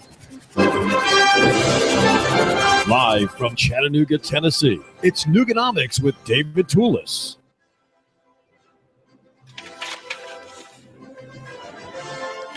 I'm sweating trying to become the number one show here at Hot News Talk Radio, but Russell, the kid, has got me beat. And he hosts Digital Drive every day at noon. And the number two show is just after Nooganomics.com, and that is Sean Hannity, the great neoconservative, the pro-police spokesman, who believes in American exceptionalism. And I do encourage you to tune in to that and all of our other great shows here at Hot News Talk Radio. We are everywhere. You can listen live on Hot News Talk Radio at hotnewstalkradio.com, and you can even download an app on TuneIn Radio, and search for Hot News Talk Radio, and there we are. Also on Twitter, and we're starting today a half off now, and that's at our website, hotnewstalkradio.com.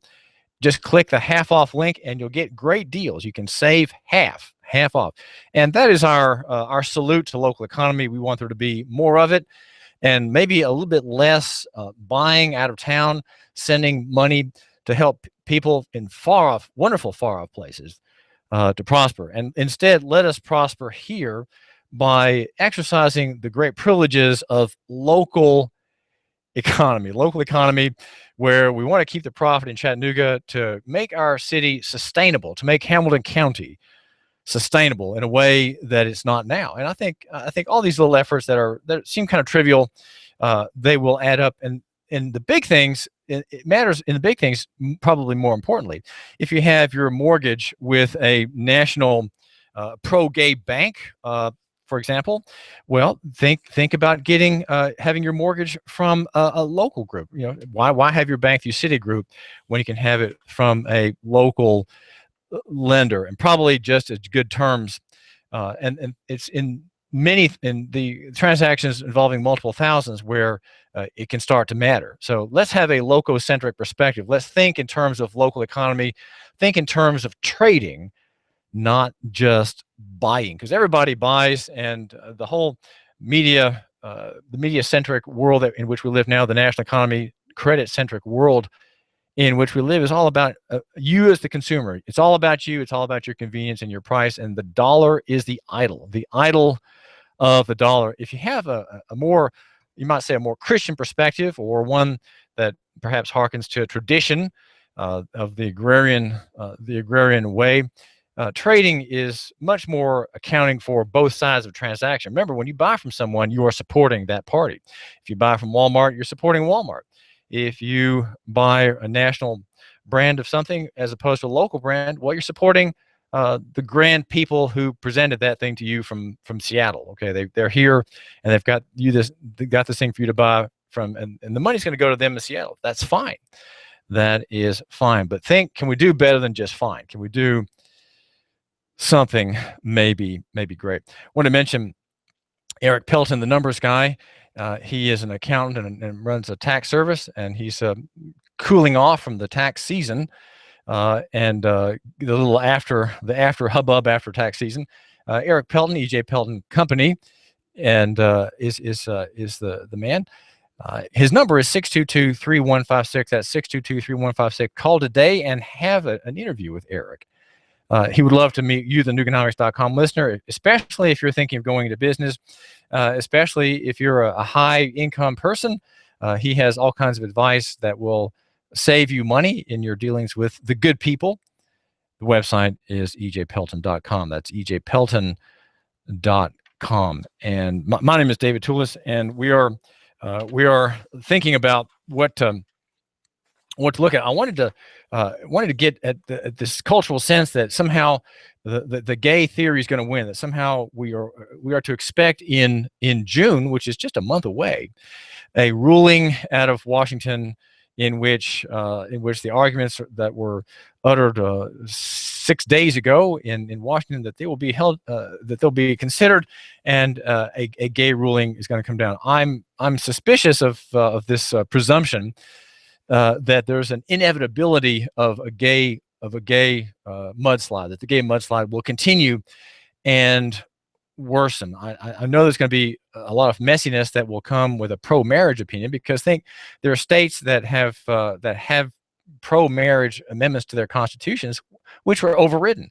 So now these overridden statutes and constitutional provisions are now retaining their full force again. So what happens in states where Yankee courts ordered clerks to marry homosexuals, Jim Joe unions, in a state that has a constitutional provision? So it's going to be a mess, and that's because you have intervention. Whenever you have intervention, especially out of Washington or the agents thereof, you have a mess. You have terrific costs.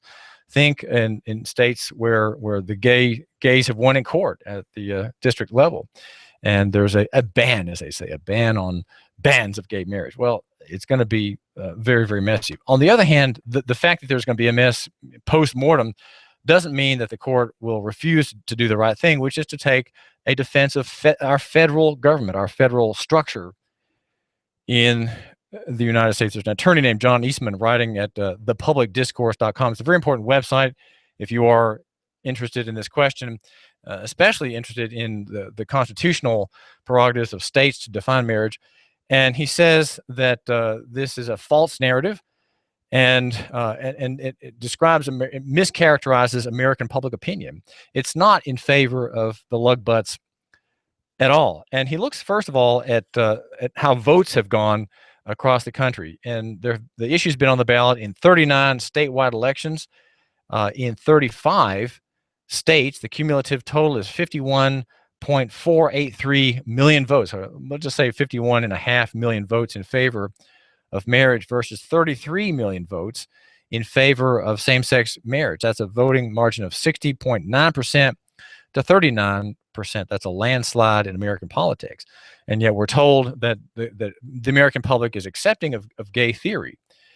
And he helped write a brief that was among the amicus curiae that the High Court had piled up before it as it worked on this issue. Our brief also includes Frank Schubert's expert analysis of recent public opinion polls that purport to show that a majority of Americans now support same-sex marriage. Schubert's conclusions that those polls are severely flawed, and they use a number of well-known polling tactics that distort the results, such as positive response bias, that is, phrasing the question so that the yes answer yields the preferred response. Multiple issue questions, which encourage a positive response even if there is agreement with only part of the question, And then a third tactic, which is called priming, and that is the practice of placing the critical question after a series of non-controversial questions in order to lay the groundwork for the preferred response. One of the nation's most recognized polling groups, Gallup, now primes its same-sex marriage questions on every poll. So the Gallup poll cannot be considered to be reliable, even though it knows from polls when it primed only half of the respondents that priming yields about 6 or 7 point difference in the results. So when Gallup primes its polls, it gets a result of 6 or 7 points, and it knows that. Okay, it knows, that organization knows that misleading questions has that result. Moreover, the polls often suffer from what experts call social desirability bias. That is, when respondents give the answer they think the interviewer wants to hear, or that they believe is politically or socially correct as an answer, even though they don't hold that view. And that's because you have this well-intoned voice on the other end of the phone, and you are, you're just going to kind of go along. And this brief before the High Court reveals several recent national polls that do not prime, do not create a positive response bias in favor of same-sex marriage, and do not skew the results by asking multi-layered questions. Well, for example, there's the WPA Opinion Resource Poll in February that asked random sample of voters whether they agreed or disagreed with the following straightforward statement. Okay, here's the statement. I believe that marriage should be defined only as a union between one man and one woman. Well, what are the results? 53% of voters said that they agreed with the statement, while 43% disagreed. It's true, Mr. Eastman says, that this number is down slightly from just after the 2012 election, when 60% of voters backed conjugal marriage. Still, coming on the heels of claims by Gallup and others that a majority of Americans support same-sex marriage, the 10-point margin in favor of traditional marriage is significant. It is even more remarkable when one considers the decade-long propaganda effort in favor of marriage equality, which of course is a kind of a propagandistic term that has been waged through virtually every one of our nation's definers of culture: Hollywood, movies and TV, music videos, and college campuses. The only thing that can accurately be said about recent polls is that the nation is deeply divided on the same-sex marriage issue. Well, if it's deeply divided, does that mean that the High Court should step in? Well, no. Why should there be a division that the High Court has to solve by taking one side or the other? Why does the court have to step in to begin with? And he points out that the intensity of this fight has been is unparalleled in modern American politics. Over the past decade and a half, more than $215 million has been spent on ballot initiatives defending or trying to overturn the traditional biologically rooted definition of marriage. And no matter what Justice Ruth Bader Ginsburg says, the more than 50 million voters who have spent immense amount of time and treasure to protect the fundamental nature of the institution of marriage are not at all likely to accept a Supreme Court decision that takes the decision about marriage policy away from them. And the key vote in this debate is Justice Kennedy, who's pro-gay, but he also has a fairly sturdy view of the federal nature of the republic. And his writing of the Windsor decision in 2013 has a lot of argument in favor of marriage. Effectively, it's oblique, but it's effectively in favor of marriage because it's for states' rights, for the democratic process. Last year, Kennedy addressed this kind of judicial arrogance, as expressed by Justice Ginsburg, in a different context, rejecting an effort to take the issue of race-based preferences in college admissions away from the voters. He said, this case is about who may decide it. And the case's name was Schuett versus Coalition to Defend Affirmative Action. There is no authority in the Constitution of the United States or in this court's precedents for the judiciary to set aside state laws that commit this policy determination to voters. In other words, if the state says the voters are going to decide this, then the voters are going to decide it. Even more significantly, Justice Kennedy said that it is demeaning to the democratic process to presume that the voters are not capable of deciding an issue of this sensitivity on decent and rational grounds. And that's where we are here at Nuganomics.com and at Hot News Talk Radio 1240 AM. We are 1240 AM Hot News Talk Radio, and I think the station that defends marriage with a bit of a smile and a bit of humor, with a deep argument. And of course, we've had judicial interference from a long standing, starting back at Marbury versus Madison, with the creation of the idea of judicial review. Judicial interference in hotly contested policy disputes is never wise, says John Eastman. He's writing at the Public Discourse, which is a very important website for anyone who wants to think about marriage with me.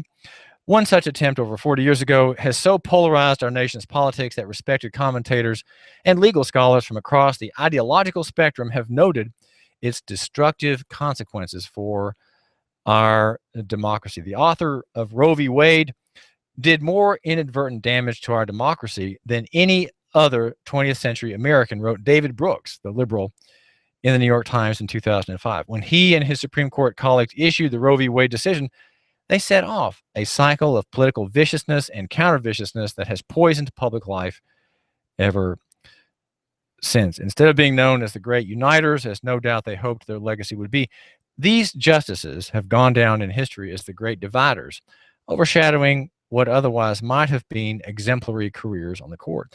And of course, there's some mistake and some error on the part of people in the states. Why was Roe v. Wade determined by Tennesseans to overturn Tennessee's defenses and statutes defending the unborn? Well, it didn't have that authority.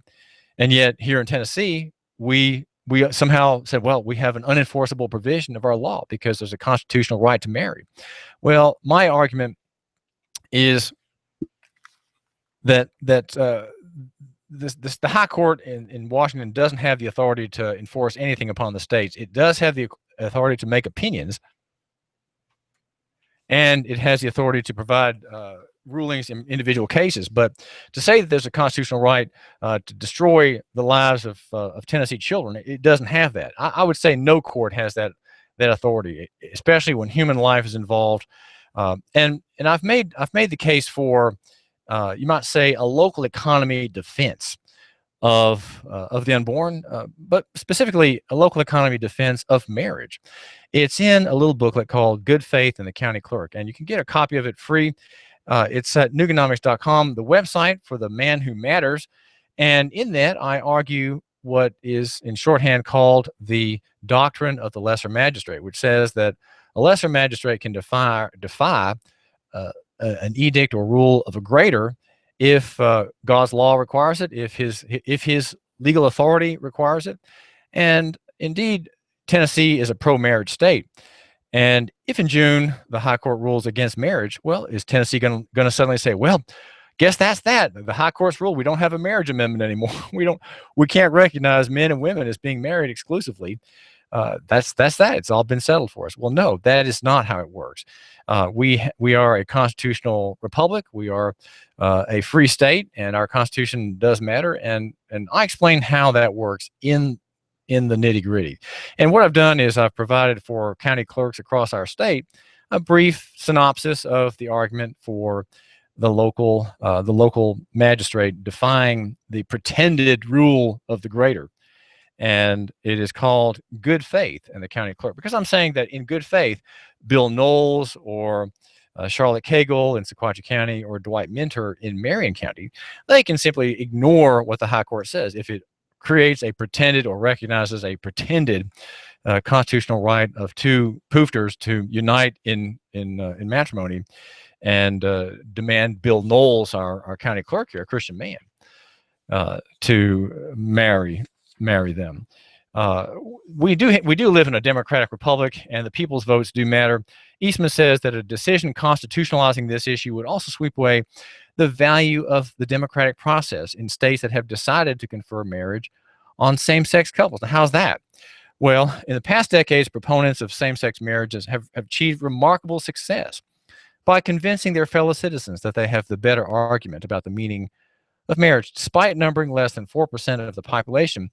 In some 5 years, they have used the political process to change marriage laws in Delaware, Hawaii, Illinois, Maine, Maryland, Minnesota, New Hampshire, New York, Rhode Island, Vermont, and Washington. That is a stunning defeat. Think about that. Gay activists in all these states appealing to the goodwill of Christian people and good moral people, convincing them that marriage equality is just and that redefining marriage is not destroying marriage at all. They've done that in many states.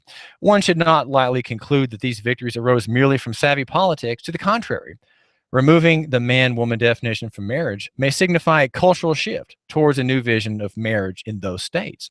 Take New York, for example, which adopted same-sex marriage in 2011.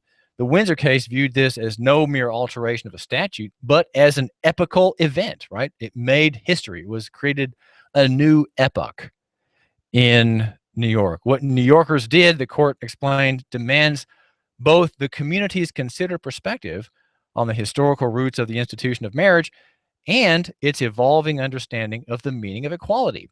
A decision constitutionalizing gay marriage, Eastman says, would obliterate the significance of that remarkable democratic victory. In other words, if the judges rule for marriage, what they're doing is they're deleting the value of the public policy debate that brought gay unions to New York and many other states.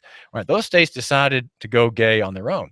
Do we need to have now the remaining states who have another view in part of our democratic federal republic? Do we need to have the high court to force you, my listener, and people in our state to accept a new definition? Well, it's going to be a disaster if it happens. I don't believe that there's sufficient screaming and nail scratching and bellowing on the part of poofed or lobbyists to make that happen. In the end, the high court rules on the law. It doesn't rule on public opinion. It may, of course, reflect some public opinion, but its charter is the Constitution and the ground of law in our state, which is based on common law, the limited, you might say, sovereignties of the states, and the interests of the federal government to bring harmony among the states, right? Because the feds deal in international jurisdiction, in interstate jurisdiction, so their authority really is very limited. And marriage is not a federal issue. It never has been. It never has been.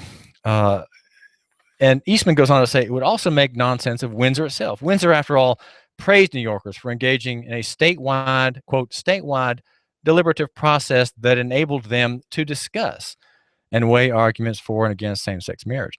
But deciding that the Constitution dictates adoption of same-sex marriage would mock the democratic process. Do we want to mock that process? Do we want New Yorkers' pro-gay marriage uproar to be mocked as nothing?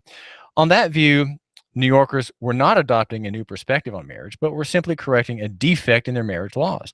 Windsor, however, did not praise New Yorkers for engaging in a debate with only one correct constitutional answer. In other words, if you want the high court to rule for marriage, you want it to override states that had a debate in which there was not just one answer. If you say the high court has to rule for marriage, what you're saying is there's only one answer. There can't be a debate. There can't be a debate in which the other answer prevails. And I think that this is really very shameful. There are people in the Christian church, even in the liberal wing of the Christian church, who make this argument. They want there to be compulsion. They like compulsion. But of course, every part of Christianity that has fallen to humanism and has fallen under, you might say, satanic whims will share in the political aspiration of our day, and that is that force accomplishes all good things. We can't have any good thing unless there's a tax, a program, a federal effort, a new mandate, new statutes, new liability provisions in the law, in the U.S. Code, to make good things happen. And if you really think that durable things are made by force and not by voluntary cooperation, not by what we could call the democratic process, then you are going to be disappointed in the coming future, because the future, I think, holds to a much greater prospect for liberty and for freedom. And it will come in the marketplace. It will come already. We're seeing it as the internet destroys cartels, as for example, home education is not undermining public schools, but bypassing public schools. Homeschoolers don't care about public education a whit. They have nothing against it, but they're going around it. And there's patronage that's being lost, and many other monopolies, many other cartels. Patronage and favor is being lost, and credibility, right? Credibility, which is to say the general esteem of the public for said institution or said custom. That also is declining all around us here in Chattanooga and North Hamilton County, where we are, and we are Hot News Talk Radio, and my name is David Toulis. Our show is Nuganomics.com. Go to my website and email me or find the essay that talks about this booklet. It's called Good Faith in the County Clerk. I published it about 4 days ago, and it's a free download. It's 12 pages. It's a distinct kind of friendly analysis of the rights of clerks, the authority of clerks to say no. Absolutely not. I believe in marriage, and I believe in our Constitution. I believe in the people of this state who voted for me, and I will not go against what they want. Well, join me here tomorrow. We're 1 to 3 every weekday. The show is Nuganomics.com. The name is David Toulis. That's David Toulis. Go to the website, the place for the people who matter. You give us 12 minutes and 40 seconds, we'll give you Chattanooga and the world. News